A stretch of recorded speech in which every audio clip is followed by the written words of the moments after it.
प्रिय दर्शकों, आप सभी का स्वागत है हमारे इस YouTube चैनल पर। दर्शकों, जिस तरह की परिस्थिति अभी ब्रह्मांड में बनी हुई है और उसके बाद में आप लोगों ने अफगानिस्तान के अंदर एक बहुत बड़ा राजनीतिक खेल देखा है और तालिबान ने जिस तरह से अफगानिस्तान पर नियंत्रण किया है वो अपने आप में पूरी दुनिया को चौंकाने वाला जरूर है। अब ऐसे में एक प्रश्न उठता है कि इस पूरे घटनाक्रम के अंदर भारत की भूमिका क्या रहनी चाहिए।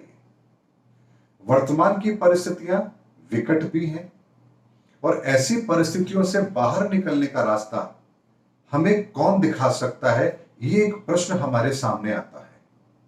और मैंने आपको हमेशा ये बात कही है कि जीवन के अंदर हमारे ऐसी कोई समस्या नहीं है जिसका समाधान हमारे धार्मिक शास्त्र ग्रंथों में ना दिया गया हो। अब आप कहेंगे कि तालिबान की समस्या का समाधान हमारे शास्त्र ग्रंथों में दिया हुआ है, ये कैसे संभव है? मैं आपको एक छोटी सी बात बताता हूं। आप सब लोगों ने समुद्र मंथन के बारे में सुना होगा और आप लोग अच्छी तरह से जानते हैं कि समुद्र मंथन क्यों हुआ था। जब इस धरा की अमूल्य संपदा को प्राप्त करने का समय आया तो देवताओं के सामने एक प्रश्न आया कि ये सारी की सारी संपदाएं तो समुद्र के गर्भ में है और इसे बाहर निकालने के लिए हमें समुद्र मंथन करना होगा। तो उन्होंने भगवान के आदेशानुसार और उनकी कार्य योजना के अनुसार उन्होंने दैत्यों को भी इस कार्य में सम्मिलित किया। दर्शकों, आप क्या कभी सोच सकते थे कि दैत्य और देवता कभी एक साथ आ सकते हैं? लेकिन चूंकि प्रयोजन ऐसा था कि एक के द्वारा यह संभव नहीं था, इसीलिए भगवान ने उस समय पर दैत्यों का साथ लेना भी ठीक समझा था और उसके बाद की पूरी घटना आपको पता भी है। इसी तरह से दर्शकों, जीवन के अंदर कई बार ऐसी समस्याएं आती हैं जब स्थिति विकट होती है, लेकिन ईश्वर ने हमेशा एक बात हमें समझाई है कि वस्तु काल परिस्थिति को देख करके मानव के हित को ध्यान में रखते हुए, प्रकृति के हित को ध्यान में रखते हुए, जन कल्याण की भावना से यदि हमें दुश्मन से भी मदद लेनी हो तो मदद लेने में हिचकिचाना नहीं चाहिए, क्योंकि यही राजधर्म भी है और यही मानव धर्म भी है।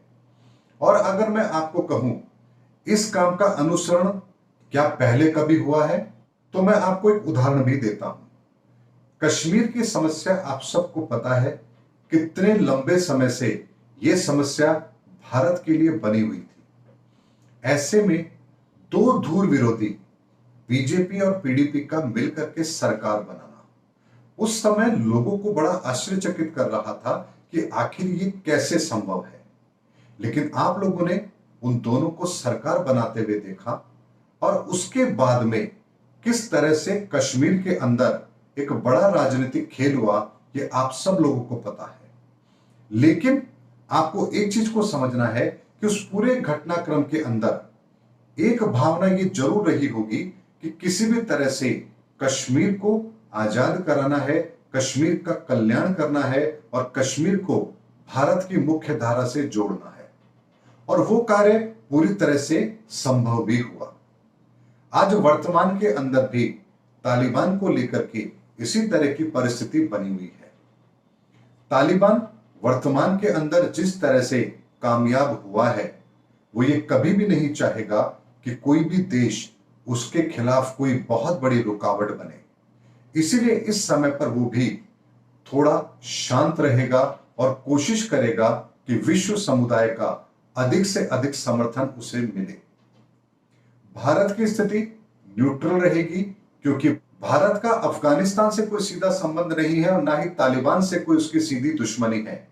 लेकिन तालिबान का सहारा लेकर के अफगानिस्तान की धरती का पाकिस्तान आतंकवाद को पनाह देने में इस्तेमाल करता रहा है और यही भारत की सबसे बड़ी चिंता भी है। ऐसे में वर्तमान में भारत की कूटनीतिक जीत यह है कि यदि वो तालिबान को किसी भी तरीके से भारत के खिलाफ अपनी धरती का इस्तेमाल ना करने दे, इस चीज के लिए अगर तैयार कर देती है अगर भारत सरकार, तो ये भारत की बहुत बड़ी कूटनीतिक जीत होगी। ये चाइना और पाकिस्तान दोनों की बहुत बड़ी करारी हार होगी भारत की कूटनीति को लेकर के, और ऐसा करने में भारत कामयाब भी लग रहा है।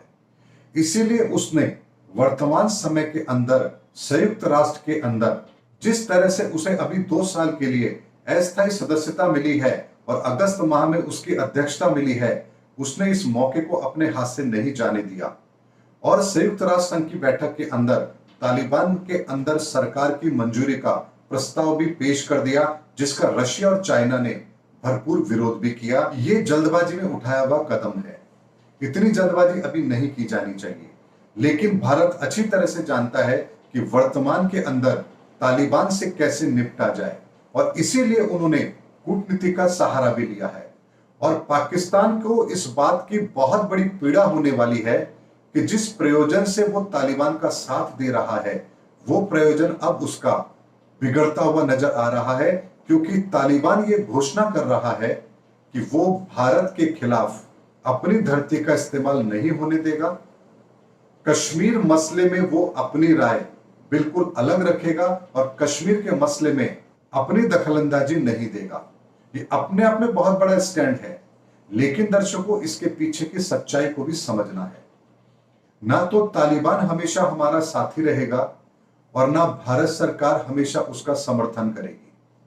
वर्तमान परिस्थिति के अंदर तालिबान को किस तरह से कंट्रोल में रखा जा सकता है जिससे उसकी धरती का इस्तेमाल भारत के खिलाफ ना हो, ये भारत के लिए सबसे बड़ी इस समय चुनौती है जिसका उसे मुकाबला करना है। तालिबान के सामने सबसे बड़ी चुनौती यह है कि यदि वो भारत को अपना दुश्मन बना लेगा तो भारत विश्व समुदाय के सामने उसके लिए बहुत बड़ी रोड़े अटकाने का कार्य कर सकता है। इसीलिए तालिबान अभी ऐसी कोई बेवकूफी नहीं करेगा। यानी वर्तमान के अंदर जो आप दोनों को अपनी अपनी परिस्थितियों के अनुसार कदम उठाते हुए देख रहे हैं, ये केवल कूटनीतिक चालें हैं, थोड़े समय के लिए अपने अपने फायदे के लिए उठाए गए कदम हैं, और ये मुझे अवश्यंभावी भी लग रहे थे, क्योंकि मुझे ये अच्छी तरह से पता था कि जिस तरह की भौगोलिक घटनाओं का जन्म हुआ है, भारत की जो कुंडली बनती है, नरेंद्र मोदी जी की जो कुंडली बनती है और वर्तमान में ग्रहों की जो परिस्थिति बनती है, वो भारत के साथ किसी भी तरह से सीधे टकराव का संकेत नहीं दे रही है। यानी तालिबान इस समय पर इस स्थिति में नहीं है कि वो भारत से सीधी टक्कर ले, वो भारत को अभी न्यूट्रल रखने में ही कामयाब रहे, यही उसकी सबसे बड़ी जीत है, और भारत भी इस समय पर न्यूट्रल रहे, यही उसकी सबसे बड़ी जीत है। और ऐसे में जब दोनों के हित किसी एक केंद्र बिंदु पर आकर के रुकते हो, तो दोनों अपने अपने स्वार्थ भी जरूर सिद्ध करेंगे। इसीलिए दर्शकों, अभी वर्तमान के अंदर आपको ना तो कश्मीर के अंदर और ना ही तालिबान के द्वारा अफगानिस्तान के अंदर किसी भी तरह की ऐसी घटना को अंजाम देने की कोशिश की जाएगी जिससे भारत की आंतरिक सुरक्षा को खतरा पैदा हो। हालांकि पाकिस्तान और चाइना इसकी भरपूर कोशिश करेंगे, लेकिन जब तक तालिबान पूरी तरह से इस चीज को लेकर आश्वस्त नहीं हो जाता है कि अब वो स्थिर है, उसकी आर्थिक व्यवस्थाएं ठीक हो गई हैं, अब विश्व समुदाय उसके खिलाफ कोई ठोस कार्रवाई नहीं करेगा, तब तक वो भारत को अपना शत्रु बनाने की गलती नहीं करेगा, ये बात निश्चित है। और ये बहुत बड़ी कूटनीतिक चालें हैं जो आपको किसी चैनल पर देखने सुनने को नहीं मिलेंगी। इसीलिए मैं आज आपके सामने वीडियो बनाकर लेकर आया हूं कि वास्तविकता क्या होती है और उसे हमें कैसे देखना चाहिए। वस्तु काल परिस्थिति के आधार पर निर्णय लेना चाहिए। यानी ऐसा नहीं है कि आप अपने स्वार्थ सिद्धि के लिए दुश्मन के साथ मिल रहे हैं और जिससे देश की सुरक्षा को खतरा पैदा हो रहा हो, ऐसा प्रयोजन नहीं होना चाहिए। यदि सरकार की नीयत साफ है और सरकार देश हित में कार्य कर रही है, तो फिर ऐसे फैसले अवश्य लिए भी जाते हैं और इसमें किसी को आश्चर्य भी नहीं होना चाहिए। और वर्तमान की सरकार इसी तरह के कार्य को करने के लिए जानी भी जाती है।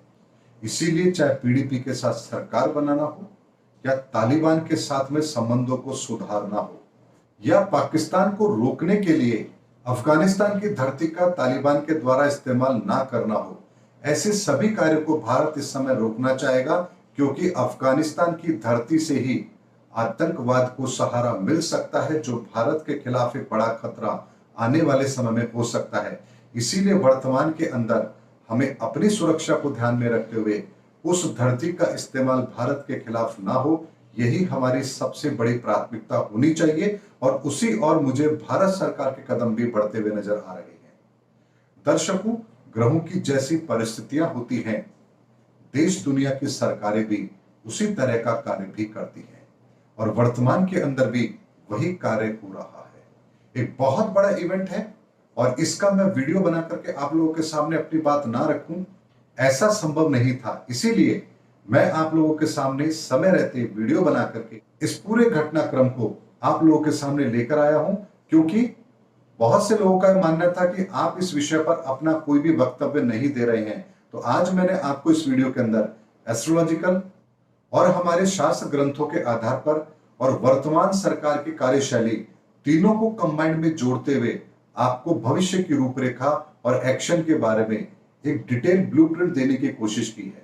उम्मीद करता हूं दर्शकों, मेरा वीडियो आपको जरूर पसंद आया होगा। अगले वीडियो में आपसे फिर मुलाकात होगी, तब तक हमारे चैनल पर बने रहिए। जय हिंद, जय भारत।